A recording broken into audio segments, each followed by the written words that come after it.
The strange man on the bench. It was a quiet morning in San Francisco. The city had just started waking up. Streets were still empty except for a few joggers and early commuters.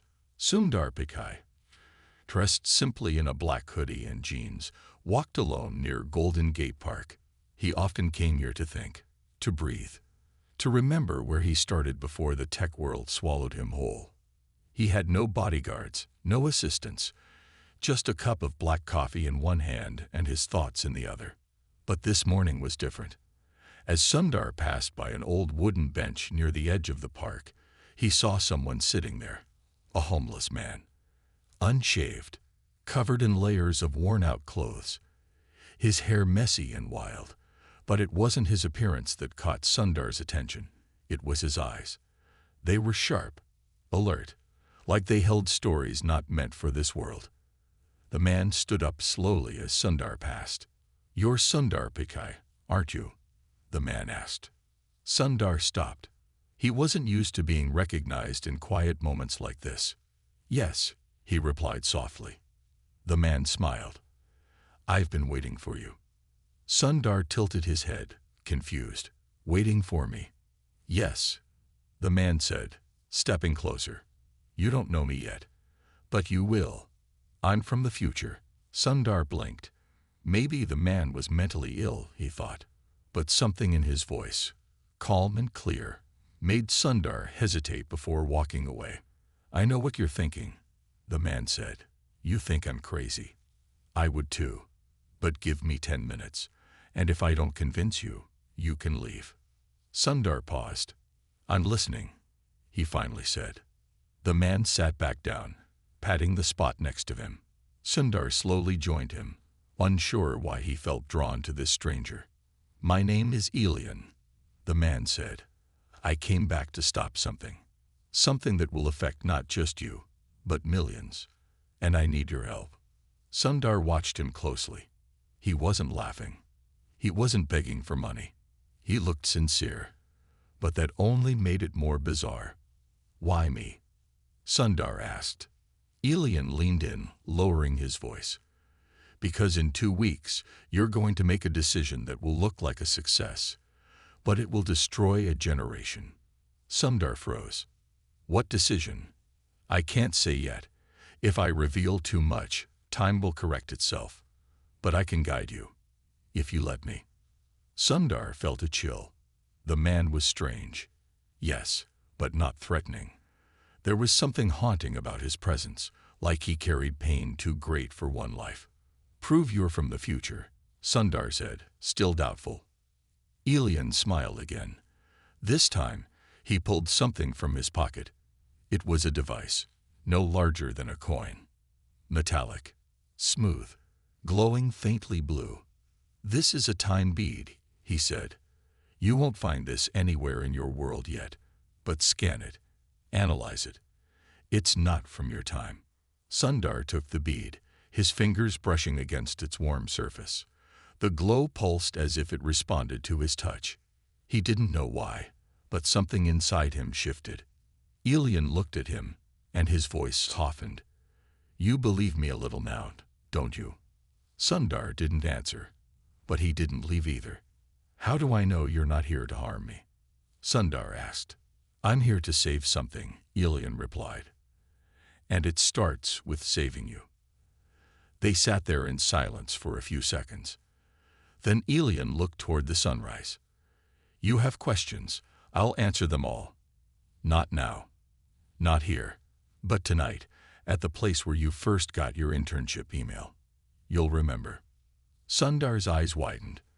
Only a few people knew about that bench near the old library at Stanford. He hadn't told anyone in over 15 years. Before he could speak, Elian stood. "See you tonight," he said. Then he walked away. Sundar sat alone on the bench, the strange glowing bead in his hand, heart racing. He didn't believe in time travel, but he believed in gut feelings. And this one told him his life was about to change. The forgotten bench and the broken future. Night had settled over Stanford. The campus was quiet, just the soft hum of distant lights and the occasional echo of footsteps on the stone pathways. Sundar Pichai walked alone, hands in his jacket pockets, the strange glowing beads still hidden in the inner lining. He hadn't told anyone about the encounter. It had been years since Sundar last came here, not for business, not for speeches or tech conferences, but for himself. Back then, he had been just another student with dreams too big for his quiet voice. And now he had returned not as a CEO, not as a global icon, but as a man following the whisper of something unbelievable. He reached the old bench, tucked beneath a large tree near the forgotten side of the library. It hadn't changed. Same crooked backrest, same rusted bolts. It still creaked when he sat down. He waited. Minutes passed. Then he saw movement in the dark. Elian stepped out from the shadows, calm, wearing the same layered clothes. But now he looked different. There was a tired sadness in his face, a man who had seen centuries of regret packed inside a pair of eyes. "You came," Elian said softly. "I did," Sundar replied. "But only because what you said still echoes in my head. Tell me what I need to know." Elian didn't sit. Instead, he walked in a small circle, as if measuring the silence. "Your life," Elian began, "has always been about building. Building products, platforms, possibilities. But in 1 week, you're going to approve a project that you think will solve communication gaps globally. Instead, it will cause irreversible damage. It will turn your name into a warning in history books." Sundar stared. "What are you talking about?" "Project 017, Elian whispered. Sundar's face turned pale. "How do you know about that?" "It's highly classified." Elian finally sat beside him, still keeping his gaze ahead. "In my timeline," he said, "that project becomes the backbone of a surveillance system used by rogue powers. It begins with good intentions, helping the voiceless speak, but it evolves, manipulates, controls. It rewires how people trust reality.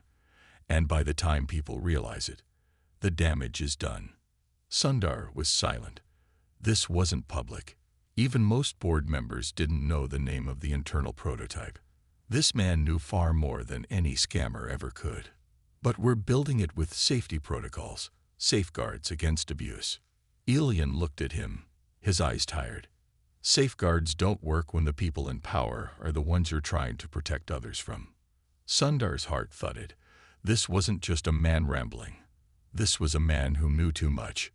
"Why me?" Sundar asked again, voice low. "Why come back for this?" Elian looked away. "Because once, long ago in my past, but your future, you saved me. You saw something in a failed student and gave him a chance no one else did. You mentored me, protected me. Because of you, I lived a better life for a while." Sundar's eyes widened. "You're saying I knew you?" Elian nodded slowly. "Not in this timeline. Not yet. But in mine, you were more than a CEO. You were a guide, a teacher, and the world you helped build, before the fall, was beautiful." The park light flickered. Sundar felt a lump form in his throat. "So why tell me now? Why not fix it quietly? Why not go to the government?" Elian's expression darkened. "Because the mistake begins with you, with the choice you'll make in a meeting scheduled for next Tuesday. And no government can stop what happens after that. Only you can." A long silence stretched between them. Sundar took a deep breath. "So, what do you want me to do?" Elian reached into his coat and pulled out a small notebook, leather-bound, old, pages yellowed with time. He handed it to Sundar. "This is a timeline log. It shows what happens after the project goes live. Dates, names, disasters. It's not to scare you. It's to show you the weight of what you're holding." Sundar opened the notebook slowly. The first page had his name on it, followed by a sentence in shaky handwriting. He didn't know, until it was too late. Sundar closed it immediately, chills running down his spine. "I need time to process this." Elian nodded. "Of course, but the clock is ticking. The meeting is in 6 days, and once that contract is signed, it all begins. As Elian stood to leave, Sundar asked, "Where will you go?" "I'll stay nearby," Elian replied. "When you're ready, you'll find me again." Before Sundar could say another word, Elian disappeared into the shadows once more. Sundar sat there alone, holding the notebook and the glowing bead, two items that weren't supposed to exist in his world. Two signs that the future wasn't just coming, it was warning him. The weight of possibility pressed heavily on his chest. Was this madness? Or was this destiny knocking? The weight of one decision. The morning after Sundar's strange meeting at Stanford, the sun rose over Silicon Valley like any other day. Birds chirped over glass towers, engineers poured into cafes, and the world kept turning. But something had changed in Sundar. He didn't sleep the whole night. The notebook Elian gave him rested on his desk, untouched since he brought it home. It sat there like a sleeping bomb, and he was afraid of what might happen if he opened it again. He stood in front of the mirror, his eyes tired, his mind buzzing with thoughts that didn't belong to this world. Time traveler, future collapse, Project 017. It sounded ridiculous, until it didn't. He didn't believe everything Elian said, but he couldn't ignore what he saw. No ordinary person could have known about that old library bench. No one outside a handful of executives should know that project name. And yet, Elian knew more than anyone should. Sundar sighed deeply and left for work. But today, he wasn't just leading meetings or reviewing designs. He was searching for cracks in a future only one man had warned him about. Inside the Google X building, Sundar walked down the long hallway of frosted glass walls and glowing panels. Project 017 was stored in a secure innovation lab, codenamed Project Prism. It was designed as a revolutionary neural interface, meant to allow people to speak through thoughts alone. Perfect for those with disabilities. Perfect for breaking communication barriers. But now Sundar wondered, was it too perfect? He entered the lab quietly. A team of 4 engineers worked at their desks, surrounded by screens full of brainwave simulations. Dr. Leah Tran, the project lead, turned and smiled. "Good morning, Sundar. We're just running the V7 cognitive filters. Want to see?" He nodded, masking his discomfort. She handed him a tablet displaying the latest testing data. "We've crossed a threshold," she explained. "The interface can now translate even emotional intent. Not just the words 'I'm sad,' but how sad, how angry, how hopeless. This could change how humans connect. And how they're controlled," Sundar murmured under his breath. "Sorry?" Leah asked, confused. "Nothing," he smiled. "Just thinking." She turned back to the screen, unaware of the storm building in his mind. Later that day, in his private office, Sundar finally locked the door and opened Elian's notebook again. The first few pages listed events, future headlines, government memos, even handwritten personal notes. One entry shook him. August 19, 2031. Prism interface hijacked during global elections. Voting patterns influenced in 16 countries through synthetic empathy streams. The tool meant to help the voiceless became a weapon for the powerful. He flipped through more. 2032. Mental Autonomy Act fails in Global Council. Nations begin installing mandatory PRISM filters for military and education sectors. 2033. First child born with implanted PRISM chip. Parents sued for emotional manipulation. Sundar's hands trembled. It wasn't just about tech. It was about humanity. Freedom, identity, choice. His vision blurred for a moment. Everything he believed about progress suddenly felt poisoned. Just then, a knock on the door. "Sundar." It was Priya, his longtime advisor.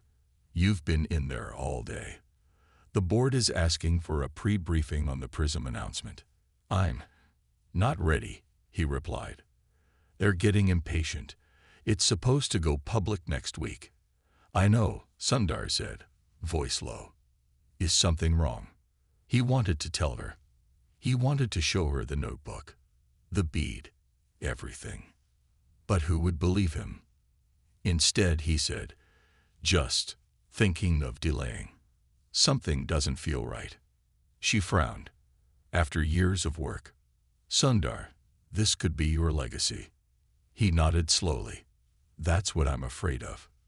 That evening, Sundar walked into his childhood home. His mother had kept it exactly the same. Humble, quiet, peaceful. He sat on the edge of the old wooden bed and picked up a photo of himself as a boy, holding a rusty science kit with wide, curious eyes. "What would you say now?" he whispered to his younger self. "Would you still build the future?" His phone buzzed. A message from an unknown number.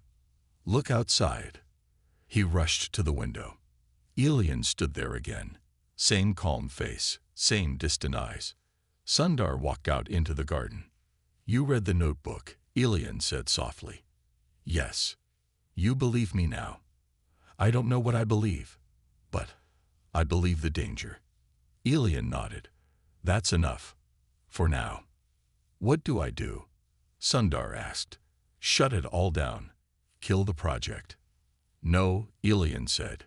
"If you kill it, someone else will build it. In secret. Worse, you must change the core. Make it safe. Make it human, without the seed of control." Sundar exhaled. "I don't know if I can."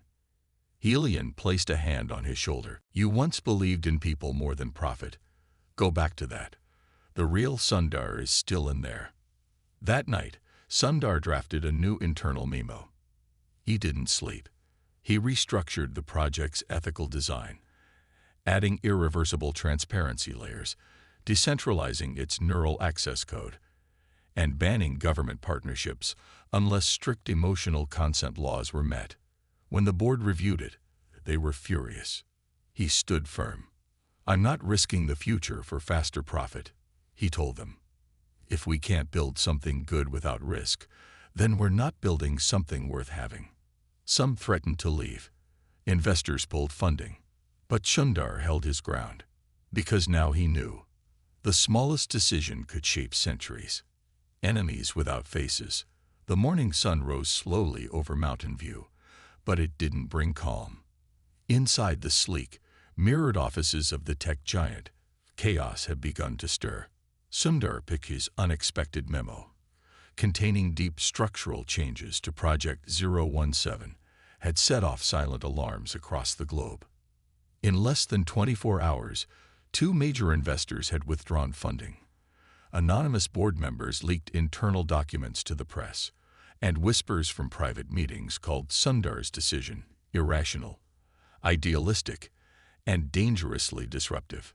But Sundar didn't flinch. In his heart, he knew something no one else did, and even if the world couldn't see it yet, he believed history would remember this moment, not for the headlines, but for the silence it broke. In his office, Sundar sat alone, reviewing the backlash reports. "Sundar," said Priya as she entered, looking anxious, "there's been a response from the Strategic Advisory Group. They're demanding an emergency session with you. They're not happy." Sundar looked up, tired but firm. "I expected that," he replied. "Some of them are saying your actions may breach your fiduciary responsibility to shareholders. Maybe they should be more concerned about our responsibility to humanity." She paused, unsure how to respond. "Do you want me in the meeting?" she asked. He shook his head.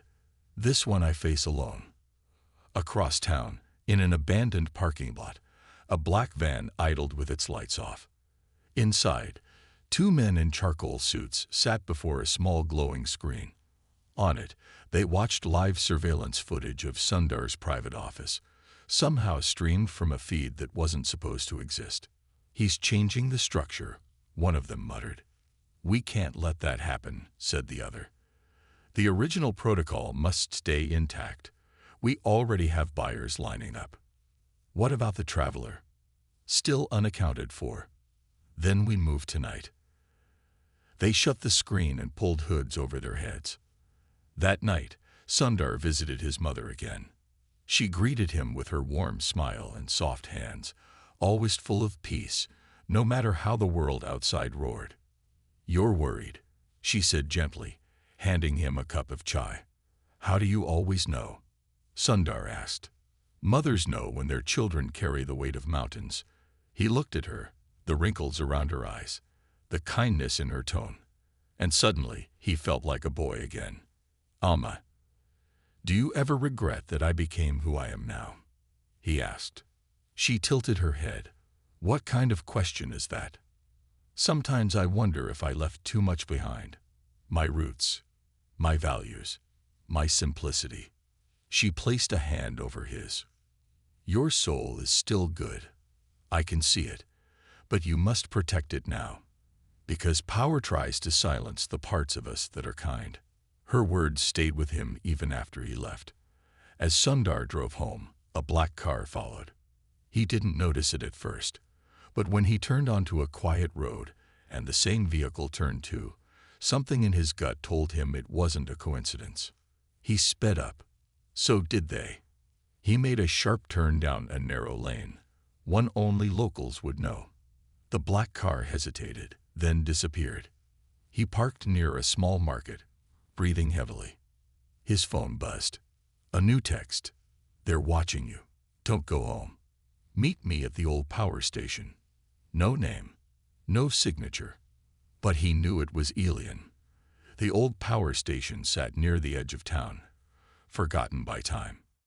Rusted beams stretched over broken concrete. It used to power the entire town before clean energy took over. Now it was just a memory. Sundar stepped inside cautiously. Elian stood under a broken beam, arms crossed. "They're moving faster than I thought," Elian said. "You stirred the water too early." "They tried to follow me," Sundar whispered. "Who are they?" "Not people. Not in the way you think. They're part of something bigger. Governments, corporations, secret buyers of technology designed to influence, not serve. They want Prism to remain unchanged. Yes, because once it's active, they can control fear, love, anger, all through synthetic empathy filters. It won't be just about what people think. It'll be about how they feel. And those feelings will be programmed." Sundar felt sick. "Then we have to stop them." Elian looked at him with a strange expression. "We can't stop them, but we can outsmart them." He reached into his coat and pulled out a second device. It looked like the first bead, but darker, heavier. "This is the reverse signal key," he said. "It disrupts the Prism neural pattern when installed at the source code level. If you embed this into the system before launch, it will force all interfaces to stay open source and resistant to emotion filtering." Sundar took it, feeling its weight. "But they'll know I did it." "Yes," Elian replied, "and they'll come for you. But they won't win, because you'll light the path for others." Back in his office at 2 a.m., Sundar made the decision. He walked past the security bots, past the biometric locks, into the cold chamber where Prism's core code was stored. He placed the key inside the master console. Lights flickered, code reshuffled. And then, silence. No alarms, no explosions, but he knew everything had changed. The project was no longer theirs. It now belonged to the people. At dawn, the news broke. CEO Sundar Pichai restructures AI interface to open source. Investors furious. A bold act of defiance or a dangerous gamble. Man of the people or trader of profit. While the media speculated, Sundar sat quietly in his office, watching the sunrise with a cup of chai in hand. He had never felt more afraid, or more free. The price of doing the right thing. The world didn't pause when Sundar Pichai altered the core code of Project Prism. It erupted. Within hours, news anchors across the globe were repeating the same phrases. A shocking move by Sundar Pichai. A rebellion against corporate power. Is this the fall of a tech empire or the rise of a new digital age? Sundar watched the chaos unfold from his private residence. Every screen flashed his name, his image, his voice from past speeches. They called him a visionary. They called him a traitor. But Sundar knew neither mattered. What mattered was what came next. Across the world, in skyscrapers and underground labs, powerful individuals gathered in silence. One man in a black suit stood at the head of a table deep beneath an intelligence agency's private headquarters. "He's compromised the launch," the man said, tapping on a glass board. "We warned him. He chose this." A woman in military dress leaned forward. "Do we activate the contingency?" He nodded once. "Initiate Phase 0. Meanwhile, Sundar received a visitor he didn't expect. His longtime friend and co-founder of a major platform, Aman Verma, entered his home with a tight jaw and worried eyes. "What were you thinking, Sundar?" Aman asked. "I was thinking about the future," Sundar replied calmly. "And what happens when we stop protecting people and start shaping them? Do you have any idea what you've done? Companies are pulling out. Governments are furious. There's a warrant against you in 3 countries. For making technology ethical," Sundar asked. "Then let it be so." Aman's voice dropped. "They won't stop at court cases. This goes beyond tech. It's about control." "I know. You can't win." Sundar stood silently for a moment. "Maybe not, but maybe it's not about winning."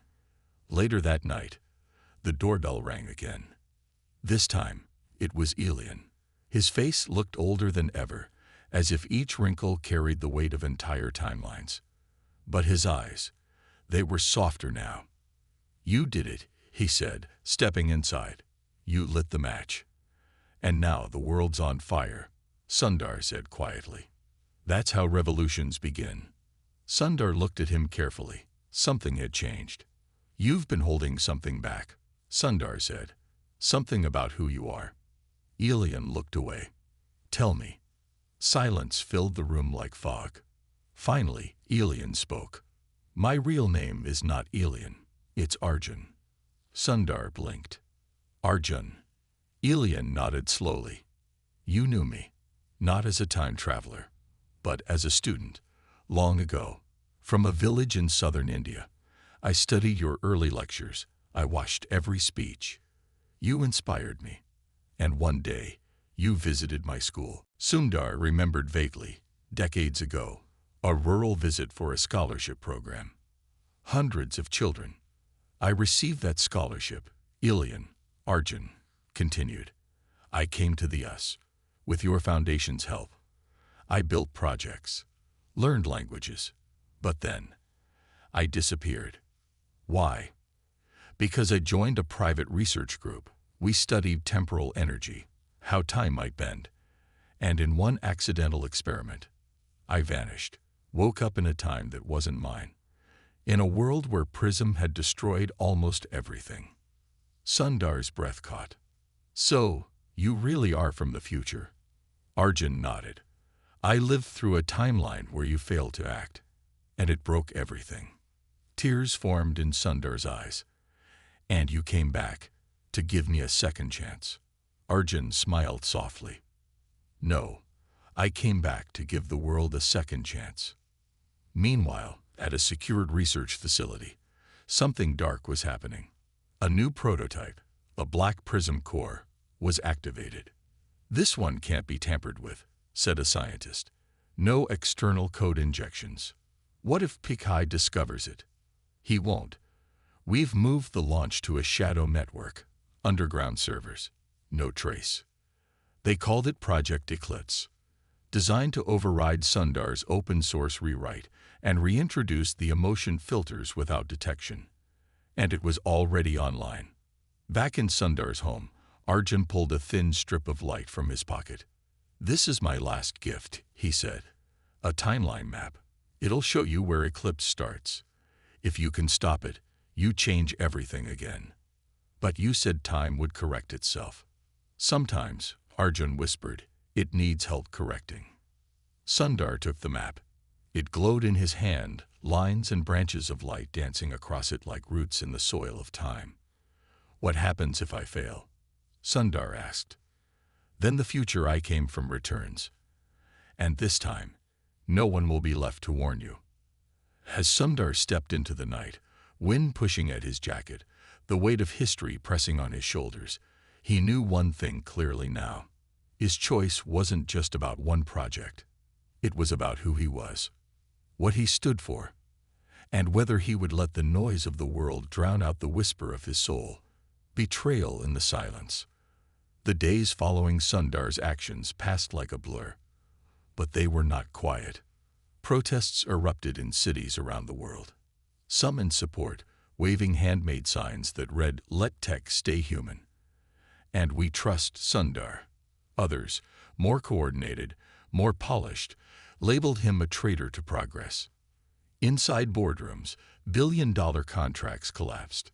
Meetings were canceled, partnerships withdrawn. Sundar's once celebrated name was now a storm cloud above every tech discussion. The stock dipped, articles multiplied, lawyers circled, but Sundar didn't retreat. He moved quietly, his mind fixed on a new threat. The hidden Project Arjun had warned him about, Project Eclipse, a shadow version of Prism, invisible, untraceable, and almost ready for global deployment. Inside a quiet, off-grid workspace in the valley, Sundar and Arjun worked through lines of time-mapped code, encrypted server pings, and historical log scans. The timeline strip Arjun gave him glowed faintly, flickering with tiny lights and branching patterns. Each light represented a decision point. Sundar understood now. One wrong step, and the world would shift toward the same dark path again. They've hidden Eclipse inside a philanthropic subnetwork, Arjun said, tapping the map. It's masked as a mental wellness tool for third-world schools, and it launches in 2 days. Sundar asked. Less. They both stared at the screen. We need help, Sundar said quietly. Someone on the inside. Arjun hesitated. Can you trust anyone? There's one person, Sundar replied. Priya. That evening, in his home office, Sundar called Priya in. She arrived quietly, her face calm, but something about her posture seemed different. More guarded, colder. I need to tell you something, Sundar began. About Eclipse, she asked immediately. He paused. How do you know that name? Priya gave a half-smile. You think you're the only one who's been watching. Sundar's throat tightened. What are you saying? She stepped forward slowly. You weren't supposed to change the prism design. Sundar, you were supposed to approve it quietly. Let it evolve. Let it spread. We had a plan. A future that would be beautiful. A future built on emotional control. A future built on stability, she said coldly. Not chaos. We would have ended war, stopped crimes before they began, predicted terrorism before it took lives. You broke that. Sundar's hands trembled. You were with them. I was with the future, she said, stepping closer, until you betrayed it. Then she pulled out a small device, a pulse disruptor, and pointed it at the timeline map on Sundar's desk. No, Arjun shouted from the hallway, but it was too late. The map blinked once, then dimmed. Sundar stared at her, stunned. They'll come for you now, Priya whispered. And no one will stop them, because you're alone. She turned and walked away, vanishing into the night. Arjun re-entered the room, furious. She destroyed the link to the temporal branch. Now we have no path to Eclipse. Sundar didn't speak. He sat down slowly, staring at the faded timeline strip. What do we do now? Arjun asked. Sundar looked up, eyes filled with determination. We go public. The next morning, Sundar stood before a global audience. A live stream. No suits. No corporate banners.